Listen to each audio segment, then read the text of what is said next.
भील प्रदेश की मांग को लेकर एक बार फिर से आवाज तेज हो गई है और राजस्थान के दक्षिण का वो इलाका जहां पर मानगढ़ को आदिवासी का एक आस्था से जुड़ा हुआ बड़ा केंद्र माना जाता है। आदिवासियों के लिए ये कहीं ना कहीं एक ऐसा केंद्र है जो सामाजिक और सांस्कृतिक रूप से उनसे मन से जुड़ा हुआ है। ऐसे में अब वहां पर 4 राज्यों के आदिवासी लोग जुटेंगे और भील प्रदेश की मांग करेंगे।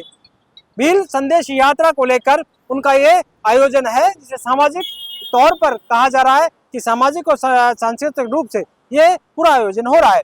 इस पूरे मामले को लेकर कहीं ना कहीं पहली बार ये मांग नहीं है, कई बार ये मांग उठी हुई है। ऐसे में अब ये दक्षिण राजस्थान के वो जिले जो डूंगरपुर, बांसवाड़ा, प्रतापगढ़, उदयपुर इलाके के हैं, जहाँ पर आदिवासियों का बड़ा इलाका है, वहाँ पर कहा जाता है कि मानगढ़ धाम जब 1913 में कहीं ना कहीं नरसंहार हुआ था तो गोविंद गुरु ने इस पूरे मांग को लेकर मांग उठाई थी 1913 में, और तब से लगातार यहाँ पर जो है ये मांगे उठती रही हैं।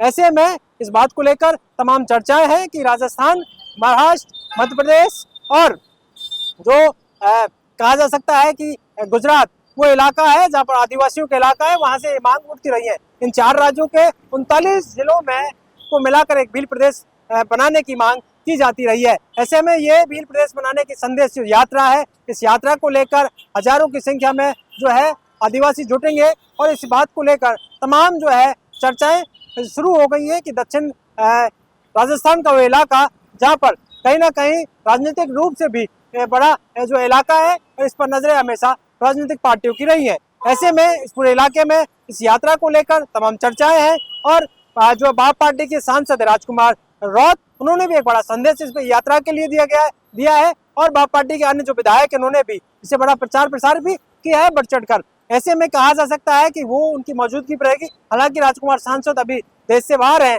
लेकिन उन्होंने एक बड़ा संदेश भी दिया है। लेकिन कुल मिलाकर कह सकते हैं कि सियासत के तौर पर अगर देखा जाए तो कहीं ना कहीं ये इलाका बड़ा ही महत्वपूर्ण है तमाम पार्टियों के लिए। लेकिन बाप पार्टी जब से आई है तब से कहीं ना कहीं जो 2 बड़ी पार्टियां बीजेपी और कांग्रेस, उनके लिए सेंध मारी हुई है, उनकी वोट बैंक में कमी आई है और वहां से जो विधायक और सांसद उनके चुनते थे उनमें कटौती हुई है। ऐसे में 4 विधायक जो बाप पार्टी के बन के निकल के आए हैं, वहीं एक सांसद राजकुमार रौत वहां से निकल के आए हैं। राजकुमार रौत लगातार अपना कद बढ़ाए हुए हैं। ऐसे में वो भील प्रदेश की मांग को लेकर संसद में उठाते हैं और इनके जो विधायक है वो राजस्थान विधानसभा में इस मांग को उठाते हैं। मध्य प्रदेश में भी इनका एक विधायक है। ऐसे में इस पूरे इलाके को लेकर उनकी मांग लगातार रही है। उनका कहना है कि उनकी जो विरासत है वो अलग है, उनके विकास और कहीं ना कहीं संस्कृति को बचाने के लिए भील प्रदेश की मांग जायज है। आदिवासियों का विकास तभी होगा जब भील प्रदेश की मांग पूरी होगी।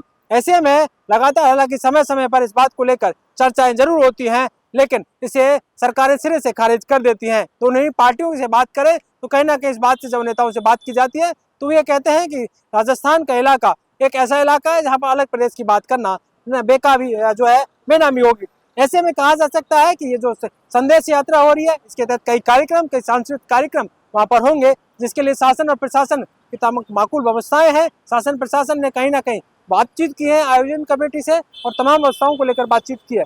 कई हिदायतें भी उन्होंने जारी की है। ऐसे में इस बात पर नजर है कि कितनी संख्या में वहाँ पर लोग पहुंचेंगे और यहाँ से क्या संदेश निकलकर सामने आता है वो नजरें बनी रहेंगी। क्या कुछ यहाँ पर आदिवासी जो समाज के बड़े लोग हैं वो पहुंचेंगे और क्या संदेश वहां से वो देते हैं, क्या उनकी बातचीत होती है, वो भी देखने वाली बात होगी। कई ऐसे पर्यावरण को बचाने के संदेश भी यहाँ से दिए जाएंगे। ऐसे में इस बात पर नजर रहेंगी क्योंकि मानगढ़ धाम का एक इतिहास रहा है, आस्था और स्वाभिमान से जुड़ा हुआ इतिहास है। ऐसे में आदिवासियों के लिए एक पवित्र स्थान है जिसको लेकर 1913 से ये लगातार इस बात को लेकर कई कार्यक्रम यहाँ पर होते हैं। सरकारें लगातार इस पर काम भी करती है। ऐसे में देखना ही होगा कि यहाँ पर दोनों ही पार्टियों के लिए एक बड़ा अलग तरीके से राजनीतिक रूप से संदेश हो सकता है कि किस तरह से उनकी जमीनें यहाँ से खिसक सकती है। क्योंकि बाप पार्टी के जब से यहाँ पर लगातार विधायक और सांसद बन रहे हैं तब से दोनों ही पार्टियां अपना वजूद बचाने में लगी हुई है। कांग्रेस पार्टी का वोट बैंक माना जाता रहा है और कोर वोट बैंक था। ऐसे में वहाँ पर सेंधमारी की है कहीं ना कहीं बाप पार्टी ने। और अब बीजेपी के भी जो है कई बार दिक्कतें आती हैं। बीजेपी लगातार वहां पर कोशिश करती है कि वो लगातार इस इलाके में अपनी पकड़ बनाए रखे। इसको लेकर अलग अलग तरह की चीजें होती हैं। वहां से एक जो अभी भी मंत्री हैं राजस्थान सरकार में, ऐसे में बाबूलाल खराड़ी, हालांकि वो इस बात को कहते हैं कि ये संस्कृति से जुड़ा हुआ मुद्दा है। राजस्थान में भील प्रदेश की मांग कोई ठीक नहीं है। ऐसे में इस बात को लेकर वो तमाम चर्चाएं होती हैं। ऐसे में कहा जा सकता है कि सनातन की बात वो करते हैं कि बीजेपी के लोग जो उस आदिवासी इलाके से आते हैं कि सनातन संस्कृति है, वहीं भाजपा पार्टी और कांग्रेस के जो विधायक और सांसद है वो कहते हैं कि हमें अलग से आदिवासी इलाका है, हमें भील प्रदेश की आवश्यकता है। ऐसे में देखना ही होगा कि आने वाले वक्त में इस पूरे मामले को लेकर किस तरह की सियासत होती है, क्योंकि हाल ही में कांग्रेस ने भी सचिन पायलट वहां पर पहुंचे थे और पूरे 2 दिन तक बागड़ के इलाके में रहे, मंदिरों में गए, आदिवासियों के साथ बैठे, कहीं ना कहीं तमाम जो विधायक और कांग्रेस के जो लोग थे उनको एक साथ लेकर घूमे, गोविंद राम मेघवाल जैसे, गणेश बोगरा जैसे बड़े चेहरों को लेकर, और एकजुटता की बात की थी, सरकार को घेरने की बात की थी। ऐसे में कांग्रेस ने अपने प्रयास शुरू कर दिए दक्षिण भारत में। बीजेपी आने वाले दिनों में कहीं ना कहीं अब यहाँ से एक नई रणनीति के साथ उतर सकती है, उनकी नजरें भी इस पूरे कार्यक्रम पर रहेंगी।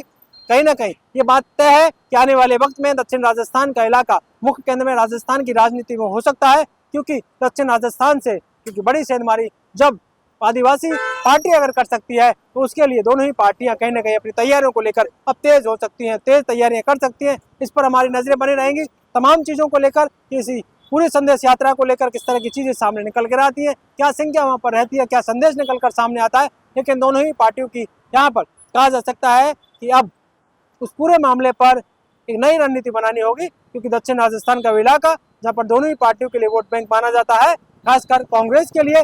कांग्रेस इस पूरे मामले को लेकर अब किस तरह से अपनी स्ट्रेटेजी बनाती है वो भी देखने वाली बात होगी। राजकुमार सांसद और उनके विधायक लगातार यहाँ पर काम कर रहे हैं और इस बात को लेकर नकारा नहीं जा सकता कि आने वाले राजस्थान की राजनीति में थर्ड फ्रंट भी बनाने को लेकर जिस तरह की राजनीति है वो आदिवासी इलाका और कुल मिलाकर कहा जा सकता है बावड़ के इलाके से शुरू हो सकता है, जहाँ पर कई तरह की चीजें सामने आती है। जब हनुमान बेनीवाल की बात कर रहे हैं या फिर जो है बात कर रहे हैं राजकुमार राउत को लेकर, बात कर रहे हैं रविंद्र सिंह माटी को लेकर, और कई ऐसे चेहरे हैं जो तीसरे फ्रंट की बात करते हैं। लेकिन प्रमुख जो जगह है वो कहा जा सकता है कि ये बागड़ का इलाका जो कि आदिवासियों का इलाका है, वहाँ से शुरुआत की जा सकती है, क्योंकि वहाँ पर 4 विधायक जो है भाजपा पार्टी के बन चुके। एक सांसद गोविंद राम मेघवाल को बीजेपी के टिकट पर चुनाव लड़े थे, जब कांग्रेस से बीजेपी में आए थे और उनको बड़े अंतर से हराया था।